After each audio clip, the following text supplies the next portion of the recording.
Welcome back, everybody. You got Will and Iman here from the Block Runner, MetaZone, Rovie, and Mscribe, and today we're going to be talking about Iman's tweet. Yay. All right, so we did one about, was it January 26th? That was almost a year ago. Yeah, so happy New Year's, everybody. Yeah. It's a new year. It's a fresh start. It's the second day of January here. That's right. And everywhere else, I guess. Here on the planet. Here on this planet. Yeah, dude, it's a whole fresh new year, and I mean, goddamn, last year was crazy. But if we take ourselves back basically a year ago at this point in this same studio, in the same environment, Yeah. we definitely did not foresee like what manifested throughout 2023 based on this tweet, right? And we're gonna kind of like briefly look over that, but we like to do this, right? Like at the beginning of the year, it's a good idea to kind of like set our own mental projections or predictions of where we want to focus our attention, right? Yeah. So let's take a look back 1 year ago, what we thought was going to. I mean, remember, and then take yourselves back to what was going on around this time. Yeah. Like, what was There was going so on? much doom. Yeah. FTX. Like fucking new wars. The banks collapse. Yeah. New wars and like just mad and just a lot of despair. Yeah. Right. And nobody knew, at least we didn't know. Yeah, ordinals existed at this time because it was deployed like in December. Yeah. But it was definitely not like penetrating anybody's real radar unless you're already running a Bitcoin core and you're part of that core community, right? Yeah, exactly. Yeah. So all right, so let's run it back. So vital Web3 sectors I'm watching is AI, metaverse infrastructure, layer 2 ZKs. it's a scaling tech on Ethereum. Still relevant. It I is. think, yeah. Yeah, roll-ups and all this eventually is going to make its way to Bitcoin for sure. App chains from Cosmos or ZK Sync, possibly Polkadot. Yeah, app chains, big narrative last year. Yeah. For sure. Identity protocols, DeFi 2.0 protocols, reputation-based, non-collateral. Mm-hmm. Yeah, I agree with that. Mm-hmm. Any new spin on NFTs can't be images anymore. Mm. So you said any new spin. Like, the whole real-world asset integration, which is starting to kind of like pick up a tiny bit of steam. Or ordinals. That is a new spin. It's definitely a new spin. Yeah, but we weren't aware of this new spin. We didn't know. No, you can't digital, claim you predicted ordinals, dude. I just had a feeling we weren't going to get away as a market or industry or whatever with like reinvigorating interest in this space, like delivering the same product essentially from the previous cycle. Mm-hmm. It's like, these are monkey JPEGs, but I don't know, this time they shine or something like that. It's got to be something new. Right. Yeah, so let's run this timeline just a little bit more forward. So in February, we go to consensus. Joe Lubin. You mean ETH Denver? Yeah, that's right. Yeah. Joe Lubin comes up and he says, you know what I'm bullish on? Ordinals. Correct. And then a little bit after this. Yeah. It was like 2 weeks after this. Correct. So I think we did hear about ordinals around this time, but we were like nowhere near like thinking it was going to be the next big thing. At least not yet. Yeah, I remember looking into it. It was like, man, you got to run a Bitcoin core. It's like, we can't do that. Yeah, it's tough. It's tough out there. So it was like, once we started to see some infrastructure emerge, some servicing emerge, and of course some actual creators come in to exploit the ecosystem. Yeah. Then it's like, okay, this is something we're going to have to eventually pay attention to. But yeah, that's what we were interested in last year.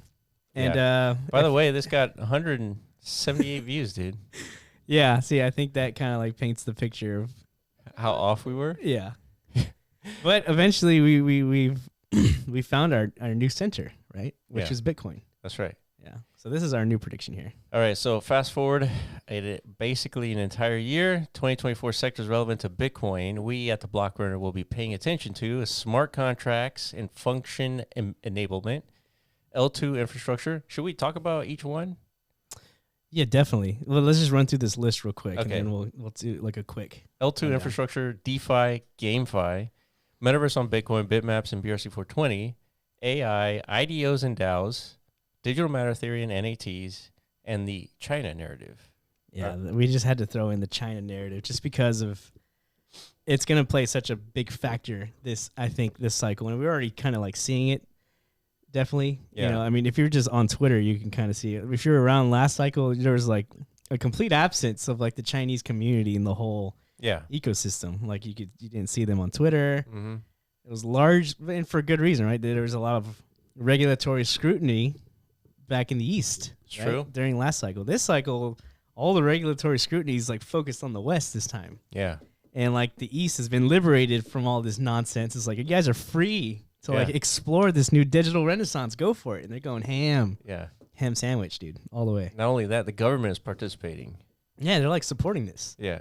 They've put out like manifestos of like the metaverse is going to be driven by, you know, the Chinese government and such, because we see so much potential in that. So it's interesting, and it's the market is starting to represent that. So that is going to kind of like penetrate all these sectors, right? Yeah. So let's talk about smart contracts and enablement of functions. Notice we left like, I don't know, like shitcoins off the list. I mean, shitcoins are always going to be present. Mm-hmm. Like meme tokens, no matter what, any new protocol or ecosystem that emerges. Yeah, there's no way to follow that though. It's just spawns and. Yeah, you never know what like the community supporting a new protocol or whatever is gonna like gravitate to. Yeah.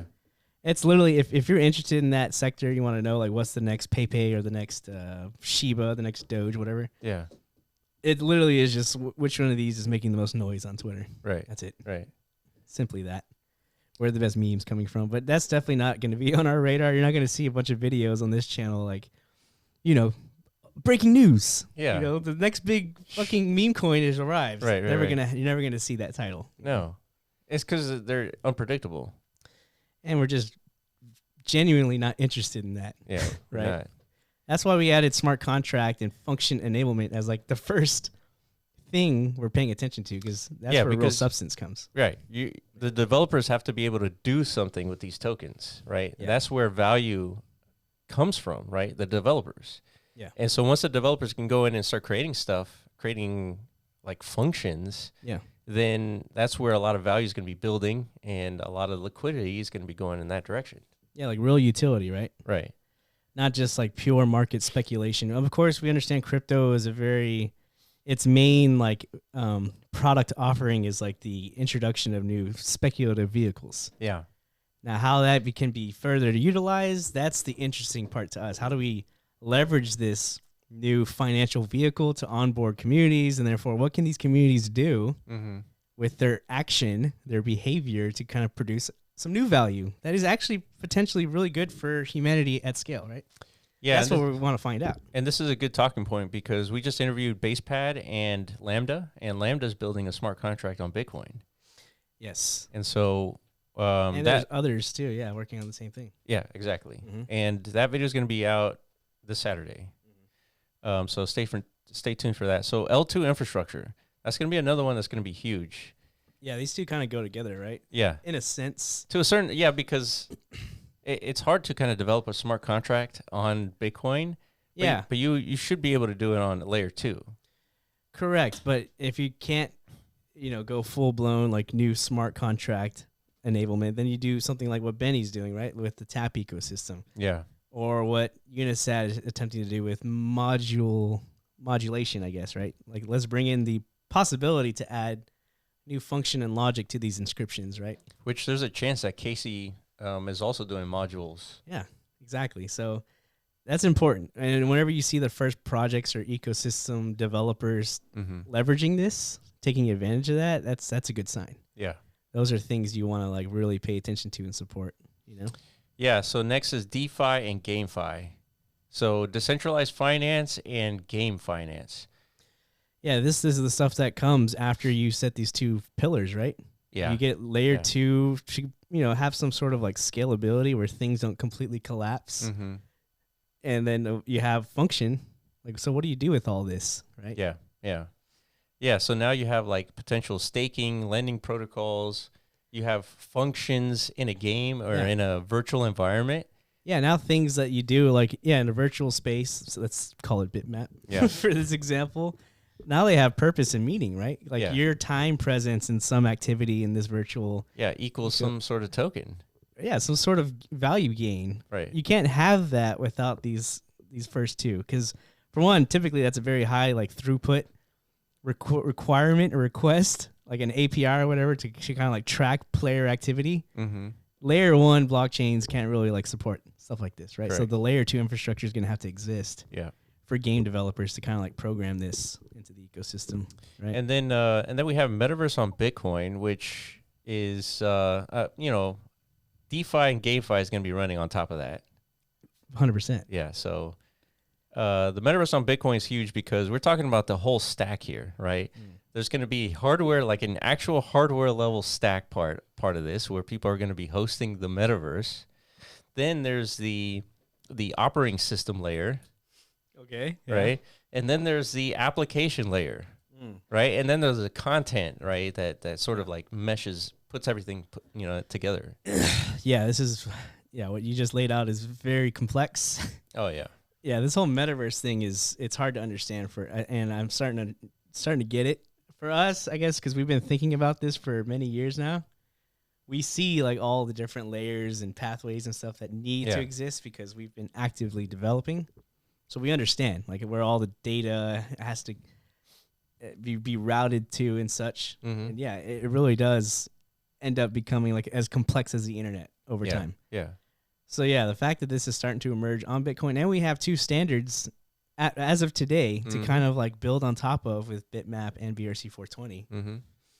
It's a good start. Yeah. Right. And we can expect more innovation down the line. Yeah, and we largely saw standards missing in the metaverse, and they are organically sort of driven. So Bitmap, BRC 420 makes sense. Yeah. All right, next is AI, and this one's tough, but it's in the context of like a speculative token, right? Yeah, I think we're just like Tau fanboys, Yeah. right? I would say.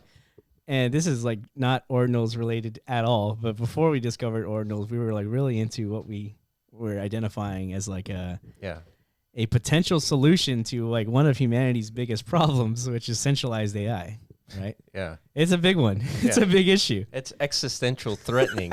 Yeah. We're not just talking about like, oh, fuck, dude, the banks are fucking me. Yeah. Like, we need new money. Yeah. Which is a big problem. Life or death. Yeah, this is bad.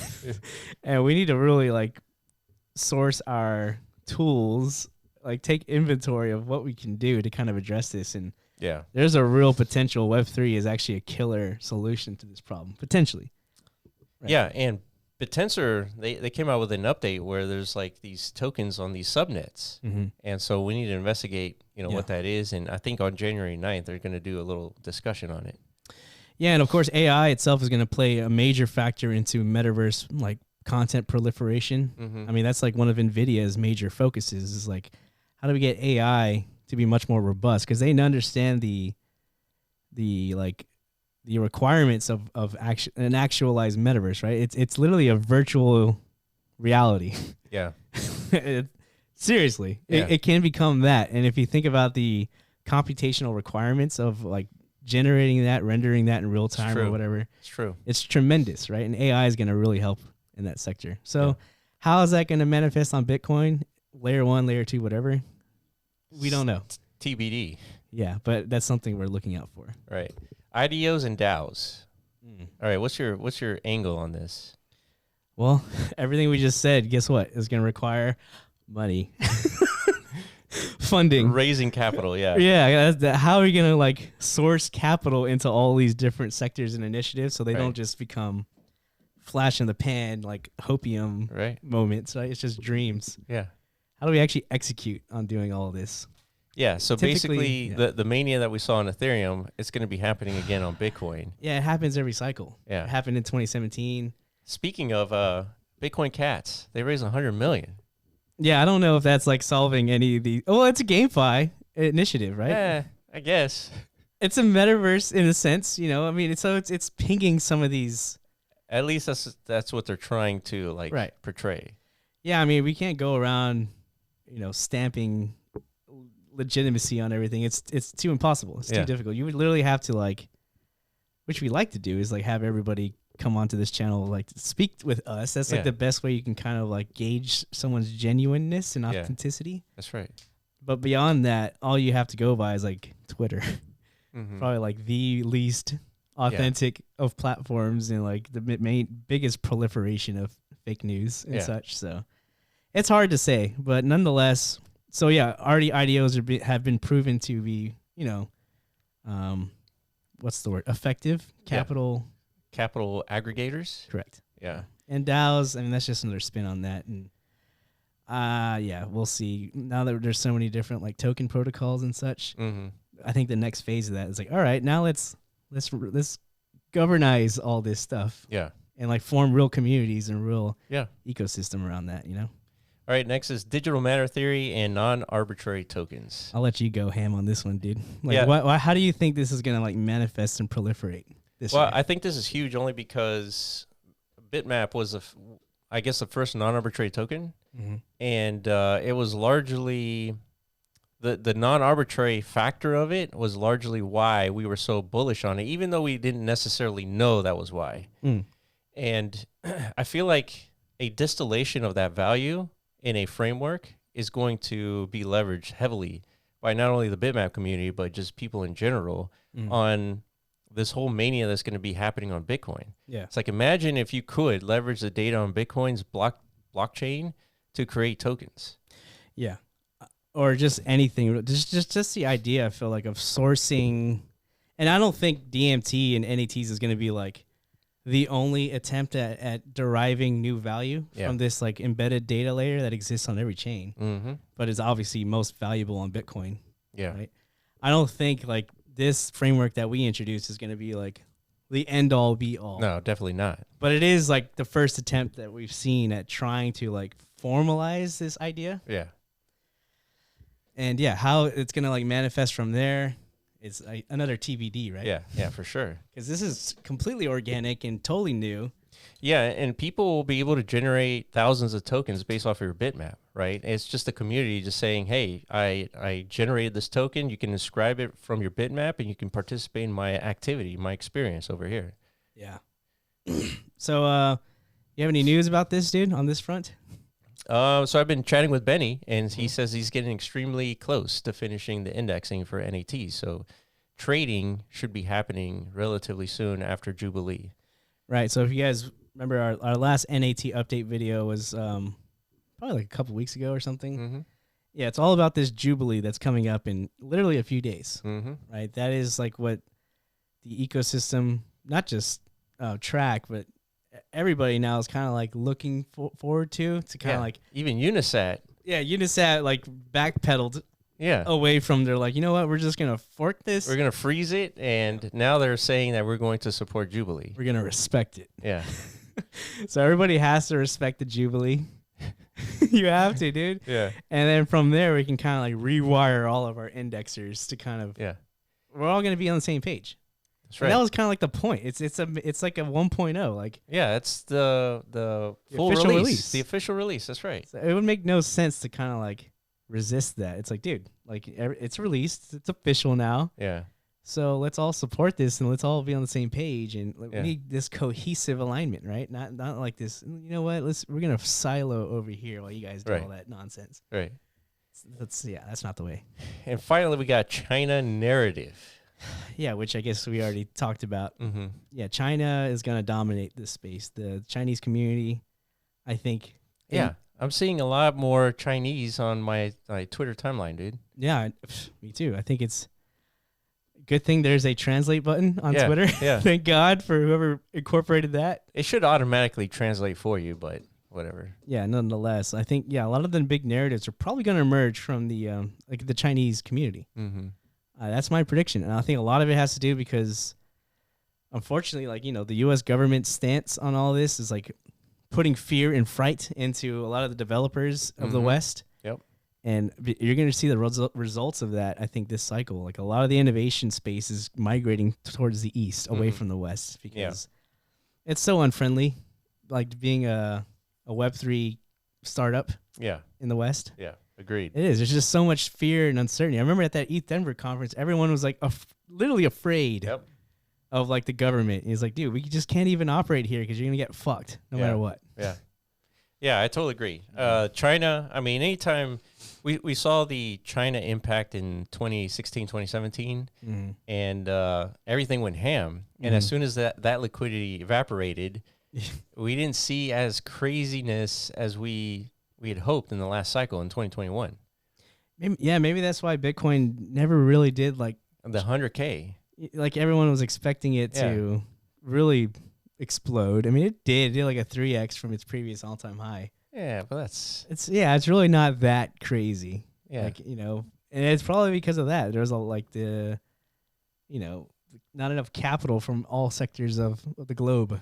Yeah, and if it does a 3x from its previous all-time high, I mean, that's kind of high. That's like 210,000. Yeah, I understand. Yeah. But now we have like the ETF like onboarding mechanism. It's true, yeah. The East is fully in. It's Yeah. like, this is like going to be a super cycle moment. So I guess we'll see 2025 January, dude, how off or on this tweet is. All right. Let us know if we're missing anything. Please comment below on this tweet specifically, and then also on the YouTube video as well. Yeah. Again, appreciate you guys from watching, and stay tuned for the podcast on Saturday. We're gonna have a video tomorrow as well. Other than that, thank you for watching. We'll catch you in the next video. Peace.